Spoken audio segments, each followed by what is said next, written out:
2024년 9월 12일입니다. 어제 미국 대선 토론 관련된 기사도 보고 직접 몇몇 장면도 보고 쭉 보진 않았습니다. 사실 이 TV 토론 아니면 생방 토론 아니면 선거 토론은 치열하게 해야 됩니다.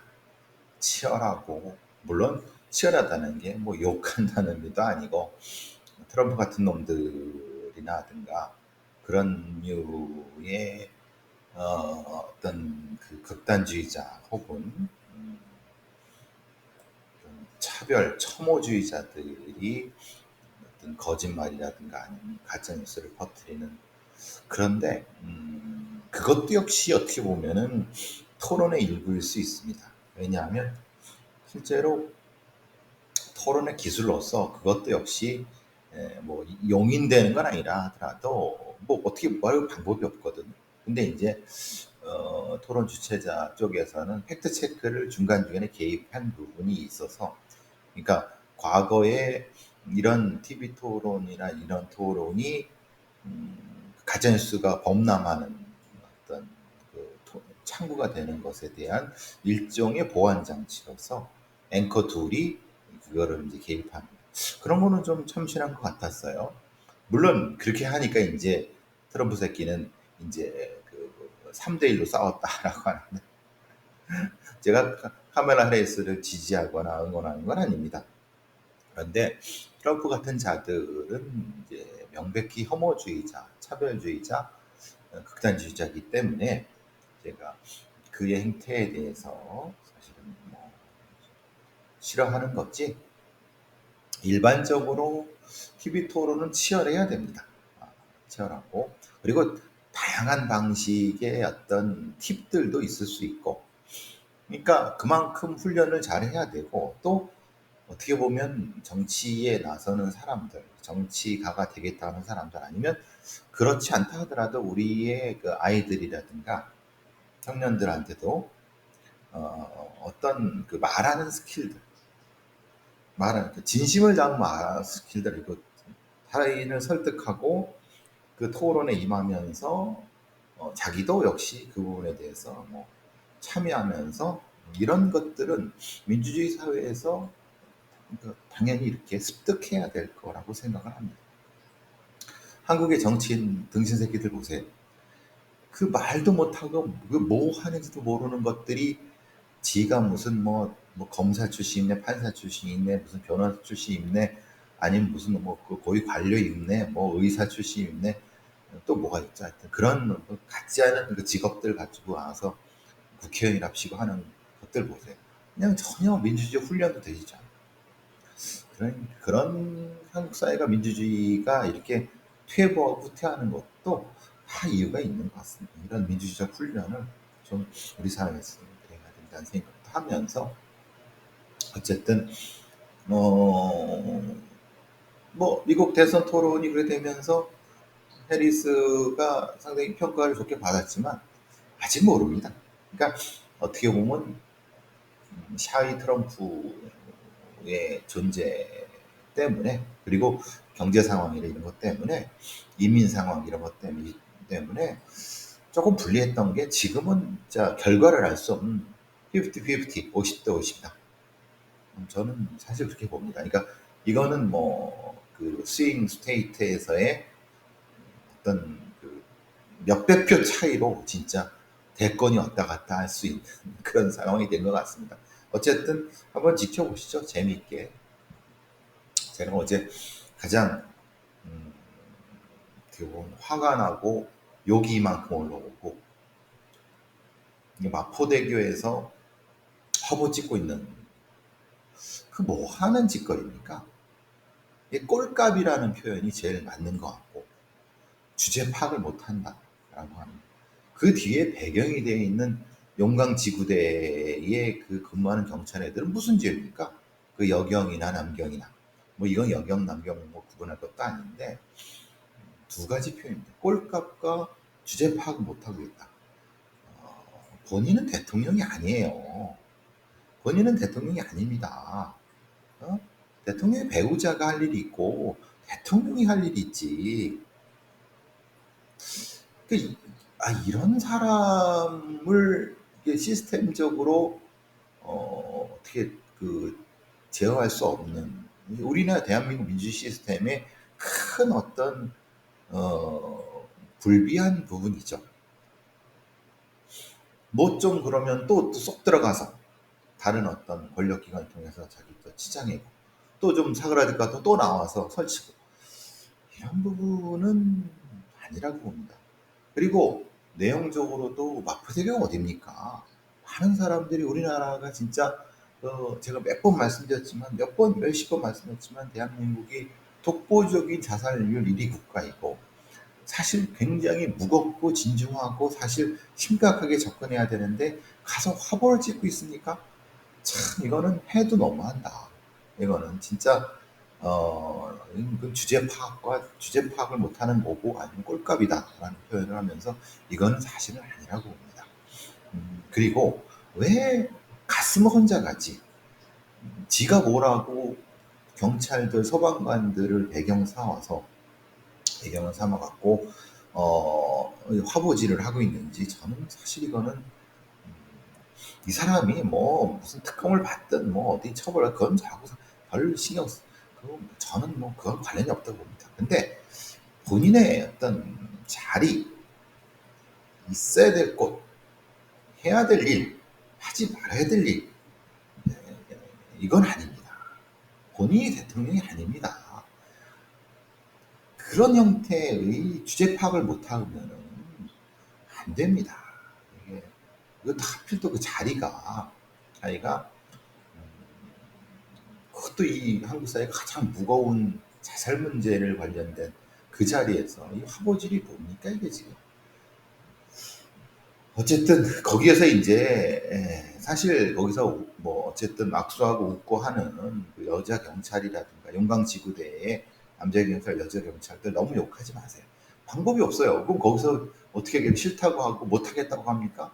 그 이 용강지구대 용대 연경들이나든가 아니면 소방관들이나 구조대원들 너무 욕하지 마세요. 그 사람들은 뭐 옷구멍이 포도청인데 어떻게 합니까? 저지랄로 꼴값 떨면서 주제파악 못하고 거기 나와 있는데 그러면 그렇게 해서 뭐 하면은 찍히면은 자기만 손해지. 우리 참 영광지구대하고 여기 구조대원들 소방관들 너무 욕하지 마세요. 뭐 그냥 그러려니 그냥 우리 저 경찰들 영광지구대 연경들 뭐좀 그냥 이해해 달라는 건 아닌데 좀 어쩔 수 없었다 이런 생각만 해주세요. 어제는 너무 저 사진과 저거 보고 너무 화가 나고 야 해도 너무한다. 이거는 진짜 지가 누군지도 모르는 참 기가 막힌 일이다 진짜. 지금 이거는 대한민국 민주주의가 완전 쓰레기통으로 빠졌구나. 그리고 대한민국의 이 행정 시스템 이게 어디까지 추락하려고 그러느냐. 근데 그걸 또 제대로 대응도 못해 야당 놈들은. 참 이건 뭐 탄핵 뭐 이런 문제가 아니라 이건 대한민국 국격과 아니면 이 대한민국의 수준의 문제입니다. 이게 아이고 자 화나는 것 또 화가 나는 건 또 하나 있네요. 요즘 한병도 의원이 더불어민주당에 경찰대 부분에 대해서 몇몇 것들을 내고 있는 것 같아요. 이 국정감사 자료 보통 이제 이때쯤 되면은 이제 각 기관으로부터 자료를 받아서 이렇게 자신의 어떤 일 잘한다는 걸 이렇게 언론에 공표를 합니다. 경찰 쪽은 김종양, 뭐 한병도 뭐 이런 애들이죠. 또뭐 이모선도 있고 뭐또 몇몇 있죠. 가능한 많이 자랑질해도 좋으니까 많이.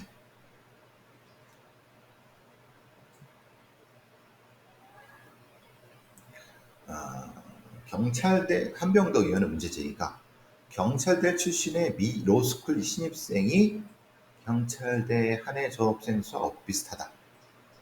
그게 뭐냐면 경찰대를 졸업을 하고 바로 로스쿨로 들어가는 겁니다. 그럼 문부무는 안 하는 거죠. 그러니까 경찰청으로 제출받은 국정감사 자료에 따르면 최근 5년 동안 의무 복무 기간 미이행 경찰대 졸업생은 2020년 13명에서 2019명, 작년엔 41명. 생각해보세요. 41명이면은 2023년에 41명이면 얘들을 거의 한 100명 뽑거든요. 그럼 그 중에 반이 안 한다는 거 딱 간다는 거잖아요. 그 여자애들 빼면 그럼 사실은 실제로는 상당수가 그냥 근무 안 하고 간다는 거예요. 그러면은 생각해 보세요. 올해 같은 상반기에도 24명이나 발생했으면 사실 얘네들은 뭡니까? 경찰대학 나와서 졸업한 애들이 경위일을 하나도 안 하고 그냥 로스쿨로 가는 거예요. 그럼 이 경찰대에는 그냥 소위 말하는 뭐죠? 법대 같은 거죠, 법대. 그럼 경찰대는 왜 나오죠? 그러니까 이것 얘들도 웃기는 애들이에요. 아니 로스쿨 갈 생각이면은 차라리 일반 국립대 같은 데 가서 거기서 그러니까 졸업하고 로스쿨을 가든 그러니까 얘들도 웃기는 애들이에요. 근데 이제 이유가 있죠. 왜냐하면 여기 가면은 일단 학비부터 식비가 다 국가에서 지원이 되고 그리고 만약에 그걸 하지 않으면 어떻습니까? 나중에는 물어내면 됩니다. 근데 그걸 바로 내는 것이 아니라 몇 년도에 한해서 내는 거예요. 그러니까 사실은 로스쿨을 다니고 3년 다니고 그 다음에 7,800만 원 정도잖아요. 사실 그러면 어떻습니까? 로스쿨 졸업한 다음에 4년, 5년 그때쯤에 실제로 연봉 금방 갚을 수 있는 거예요. 그러니까 이게 뭐 하는 짓이냐. 그러니까 로스쿨 사관학교냐 경찰대가. 그러면은 그러니까 경찰대 그 이제 법적으로 참 애매한 건 그래요. 경찰대를 들어와서 응봉을 하겠다고 하고 내가 저걸 뭐 사정승계 못 하겠다고 하면은 이걸 확인할 방법이 없죠. 그죠? 그러니까 방법은 그겁니다. 결국은 경찰대 재학생들한테 학비나 기숙사비나 그 빚을 다 받는 거예요. 다 받는 건 좀 애매하면 한 반 정도라든가. 그리고 의무 복무를 못했을 경우 거기에 몇 배의 어떤 그런 페널티를 부과하거나 뭐 이런 방식으로 해야지 지금처럼 하면은 실제로 근데 경찰대 출신의 그 지금 그 경찰의 간부놈들은 또 이런 짓을 합니다. 그러면 경찰의 우수한 자원이 못 들어온다. 야 이 새끼들아, 야 이 개새끼들아. 그럼 니네들은 우수하니? 그러니까 이것도 주제 파악을 못하고 경찰대 출신들이 무조건 우수하다는 전제예요. 수능 점수가 높으면 우수합니까? 대가리들만 좋으면 대가리 좋아도 사실은 경찰에 적합하기는 너무 많습니다. 경찰 출신 애들 경찰청에 가보세요. 서울경찰청 가보세요. 널리고 쌓여 있습니다. 그 새끼들이 제대로 하는 게 뭐가 있습니까? 제대로 하는 거 수사를 제대로 합니까? 아니면 그러니까 물론 하는 것처럼 포장을 하죠. 하는 거 포장을 해갖고 아니 아무도 판단을 보지 못했기 때문에 그게 진짜 잘한 건지 몰라. 근데 객관적으로 걔네들이 진짜 수사를 잘하는 건 평가를 해보면 알겠죠. 아무것도 안 해봤기 때문에 아무도 몰라. 이게 웃긴 게 결국은 지금 경찰대 출신 아닌 애들도 순경으로 들어오는 애들이나 이런 애들도 제가 웬만하면 말씀드렸죠. 전북대 법대 졸업한 애가 순경으로 들어오는 거 저랑 같이 그 훈련받고 그런 애들이 있어요. 그러니까 이제는 경찰대는 게 의미가 없는데 지금 문제는 지금의 경찰대 출신의 경찰 간부놈들이 경찰의 수뇌부를 장악하기 때문에 얘들이 그냥 알게 모르게 다 반대하는 겁니다.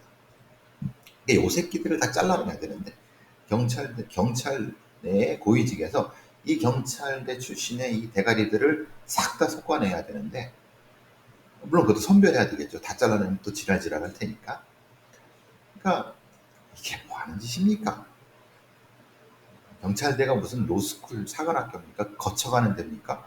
공짜로 밥 먹여주고 공짜로 교육시킨 다음에 그거 나중에 몇 년 분할 상환해주고 그 로스쿨 나온 그 경찰 출신 로스쿨 나온 변호사들이 그러면 경찰에 대해서 어떤 그 긍정적인 걸 합니까? 쥐들 먹고 사는데 바쁘죠. 예? 쥐들 출세하는데 바쁘지. 그리고 참 웃기는 건 경찰대 나왔다고 그 잠깐 1, 2년 근무한 걸 가지고 뭔가 경찰의 그런 거 주장하는 국회의원도 있잖아요. 그 의무복무한 건데 그거를 마치 지가 대단히 무슨 형사를 그만둔 또 광고하고 떠들은 낯간지럽지도 않나? 그런 인간들도 있습니다. 그러니까 실제로 경찰대가 이렇게 이용되게 하면 절대 안 됩니다. 차라리 요번에 하는 것처럼 경찰대를 기존에 있는 순경이나 경장 이런 애들 보수교육 얘네들 중에 똘똘한 애들을 시험 봐서 뽑은 다음에 얘네들한테 이 전문화 교육을 시키거나 그러니까 이 전문화 교육을 굳이 법 관련된 걸로 할 필요는 없다고 생각합니다. 범죄학이라든가 아니면 다른 이렇게 좀 다양해서 출신을 다양해서 해야 되는데 이 새끼들이 말을 들어 처먹지를 않으니까 결국은 생각해 보세요. 작년에 경찰대 92명, 올해 94명 배출됐는데 아까 몇 명 나갔다 그랬죠? 로스쿨 41명이에요. 그러니까 그러면 반수가 야 이게 참 이걸 알면서도 경찰대 그 경찰의 수뇌부 놈들은 알면서도 입국 다물고 있고 지금 정권에 있는 그 이상민이나 아니면 행안부에서 지금 경찰 그 제도개혁위원회에서 그 경찰대를 어떻게 할 것인가 결론도 못 내렸대요 이 새끼들은. 그러니까 이 새끼들도 진짜 뭔가 처음에는 뭐 경찰대 개혁을 막할 것 같지만 실제로는 아무것도 한 게 없어. 지금 이 정부의 이 대통령이나 지금 이 정부의 자들이 대부분 이빨만 깔고 뭐 하는 게 하나도 없어. 이런 인간들이 어떻게 정치를 한다고 저는 참 답답하죠. 어쨌든 그건 그렇다 쳐도 경찰대는 시급히 뭐 저는 폐지보다는 지금의 어떤 하사관 교육 같은 형태, 보수 교육 같은 형태를 통해서 법이라든가 아니면 이런 그 수사관 전문화든 실제로 그런 형태로 갔으면 좋겠다. 가야 된다. 지금 이 꼬라지로 가면은 이게 뭐 하는 짓입니까? 이게? 어, 여러분 무슨 추석 앞두고 아니면 명절 앞두고 꼭 이런 거 나오죠. 무슨 경찰 추석 특별 치안 대책 아니면 설날 특별 치안 대책 추진 뭐 이렇게. 그럼 얘네들이 뭘 할 것 같으세요? 제가 근본적인 한번 질문을 한번 들어볼. 그러니까 무슨 특별 치안 대책 추진한다고 하면은 얘네들이 도대체 특별 치안 대책이 뭐죠? 첫 번째, 뭐 금융기관에 대한 어떤 안전장치. 근데 그럼 평소에는 안 하나요? 또 웃긴 건 그래요. 요새 월급이나 이런 거를 다 계좌이체하지. 그렇죠. 옛날엔 그랬어요. 옛날에는 진짜 월급 봉투. 그래서 이런 거죠. 그 은행에서 그 경찰차 소유하에 어떤 공장에 내갔는데 월급 현금을 가져가서 봉투를 또 나눠준 이거면 사실은 금융기관에 대한 특별 지원이세요. 그죠? 근데 요새 그 명절 앞두고 금융기관에 그렇게 갑니까? 그러니까 이것도 이상하죠. 이게 되게 이상하죠. 그죠? 그럼 뭐가 있을까요? 그러니까 무인점포, 근데 무인점포는 어차피 명절이 아니라도 사실은 그래. 그러니까 이건 너무 그게 아니야. 그럼 이제 문제는 전통시장이겠죠. 그죠? 전통시장이나 저기 소위 교통기관은 고속도로나 기차역 주변이잖아요. 그러니까 이건 교통경찰이 할 수 있는 혼잡이죠. 고속도로나 기차. 그리고 전통시장 같은 경우는 여기서 이제 현금이 왔다 갔다 할 수 있기 때문에 뭐죠? 이런 어떤 뭐 소매치기라 이런 건 충분히 의미가 있어요. 그러면 그러니까 예전하고 달리 어떤 명절에 대한 특별 치안이라는 게 사실은 패러다임이 바뀌어야 되는데 아직도 옛날 패러다임. 그래도 전통시장 부분에 대한 거는 조금 달라지면 있지만 나머지 부분은 경찰이 모두 해야 될 건 아니에요. 그냥 뭐 교통경찰이 하면 되는 거니까. 근데 이제 그 다음이 문제죠. 그 다음이 뭐 가정폭력, 아동학대 이런 거란 말이에요. 사실 생각해보면 아동학대, 가정폭력이라는 것이 명절이라고 더 많습니까? 더 있을 수 있죠. 왜냐하면 그 시골에서 모여갖고 저도 치고받고. 근데 이거는 실제로 그럼 서울입니까? 아니 시골이죠. 그리고 이거를 그렇게 봐야 되나요? 당연히 경찰 근데 신고가 들어오지만 이거는 화해시키거나 이럴 수 있는 것만 그런 거지. 그러니까 제가 이제 요지는 이겁니다. 의료계 집단행동, 응급실 부담. 아니 그럼 응급실 부담은 경찰이 합니까? 소방관들이 하지. 안 그래요? 그러니까 이 지금 이제 서울자치경찰이 추석 특별 치안 대책을 추진한다고 이렇게 모여갖고 서울경찰청장이랑 이 김봉식이랑 뭔가 이렇게 현장 간담회를 뭘 한다고 하는데 웃기는 지랄입니다. 생각해 보세요. 뭘 하겠다는 거예요? 도대체 생활안전? 청소년? 뭘 하겠다는 거예요?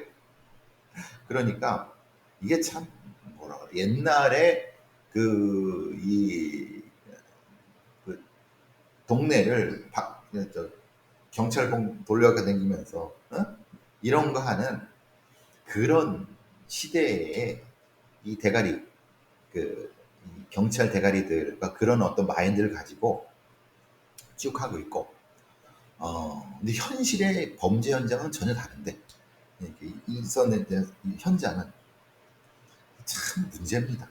그러니까 아직도 캐캐묵은 옛날의 치안 패러다임을 가지고 하니 맞지도 않고 거기가 지들끼리 꿍짝꿍짝하고 하지만 사실은 현실에서의 명절이라든가 이 어떤 치안 수요는 전혀 다른.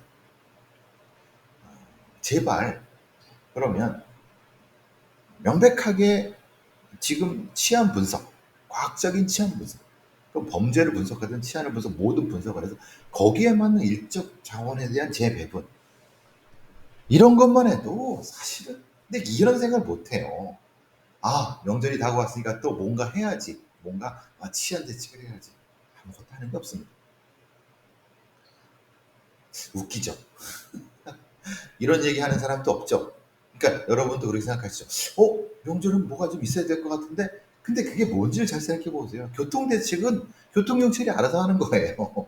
생각해 보세요. 교통경찰의 형사들이 갑니까? 아니에요. 그죠? 생각해 보시면 가정폭력은 이미 내려가는 규경 거기입니까? 다만 이럴 수 있죠. 빈집에 대한 어떤 보안. 근데 사실 요즘 빈집 털이가 얼마나 있을까요? 많아도 그렇게 많을까요? 혼자 사는 사람들이 많은데 요새 또 생각해 보시면 많은 사람들이 귀경한다고 생각, 귀성한다고 생각하시지만 요새는 또 그렇게 못해요. 혼자 사는 사람들. 그걸 잘 생각해 보면은 실제로 그렇게 치안 수요가 그렇게 높은 건 아니에요. 이거에 맞는 걸 해야 되는데 옛날 캐캐묵은 옛날 생각만 하니까 이 노인네들 옛날 노인네들도 아니야. 근데 실제로 이런 경찰대 김봉식이는 사실은 경찰 출신 이런 애들이거든. 이게 안 맞는다는 거예요, 사실은. 그러니까 제발 과학적인 치안 분석과 범죄 분석을 통해서 인력 배치를 잘해라. 쓸데없는데 돈 쓰지 말고 바보들아. 한국과학기술한림원이라는 데가 있어요. 전 이게 뭔가 했는데 이런 데 같아요. 굉장히 뭐라고 하나 그 뛰어난 과학자들이나 이런 사람들한테 뭔가를 이렇게 해주는 그런 어떤 아카데미 같은 것 같아요. 근데 여기서 도대체 뭘 해야 되는 거죠? 저는 잘 모르겠어요. 이런 한림원이라는 데가. 그러면은 이런 거죠. 우리가 생각하기에는 원로 과학기술학자들이라든가 이런 사람들한테 뭐 복지라든가 아니면은 그래도 연구 지원 뭘 해주겠다는 거죠. 이게 사실 이게 제가 무슨 말씀을 드리냐면은 일정 정도 일정 정도 사실 쓸데없는 데 돈을 쓰는 거죠. 과기한림원은 한 연간 86억 정도에서 69억을 정부 지원을 받고 있는데 실제로는 거기 있는 그 기관의 운영비, 거기 있는 사람들 용돈 그 정도고 이게 왜 필요할까라는 생각이 들어요. 차라리 그 돈으로 원로학자 중에 연구하는 사람들한테 지원을 해주거나 원로학자들 중에서 옛날에 과학기술 뭐 이런 걸 했던 사람 중에서 어떤 개인적 사정으로 좀 삶이 좀 어려운 사람 이런 지원 이 정도만 할 거면 과학계 하려면 왜 필요하죠? 그 정도도 안 하는 거죠.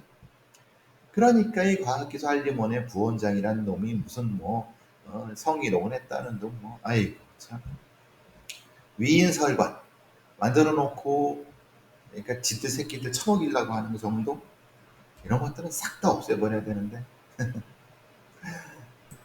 그래서 그 많은 그 예산들이 어딘지 모르게 다 날아가고 있는 겁니다. 마지막으로 이건 참 기가 막히죠. 디지털 성범죄에서 위장 수사가 그렇게 중요하다고 여러분 제가 얘기하고 여러분들 많이 얘기하시죠. 근데 경찰 예산이 절반이나 깎였어요. 깎인 게 국회에서 깎인 게 아니라 기재부 놈들한테 깎였어요. 기재부 놈들이 이제 저기 경찰청에서 예산 가지고 기재부에 가서 이제 예산.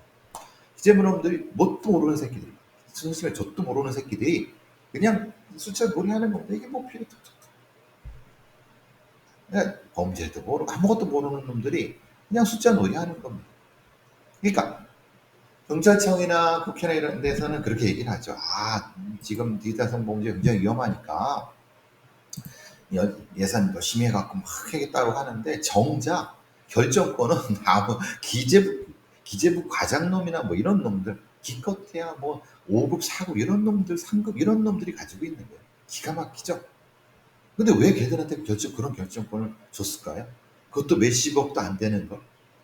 이게 사실 되게 쪽팔리기도 하고 참 부끄러운 겁니다. 그런 가지도 않은 새끼들한테 뭣도 모르는 새끼들한테 그러니까 흔히 말하는 일반 그 세금 공무원 같은 놈들한테 이 국가의 중요한 이런 것들을 맡기는 게 실제로는 그게 아니라 예산 배정은 국회 예산처에서 종합적으로 이렇게 판단할 수 있게 해야 됩니다. 지금의 대부분의 예산은요 기재부 공무원 몇 놈들이 다 좌지우지하는 겁니다.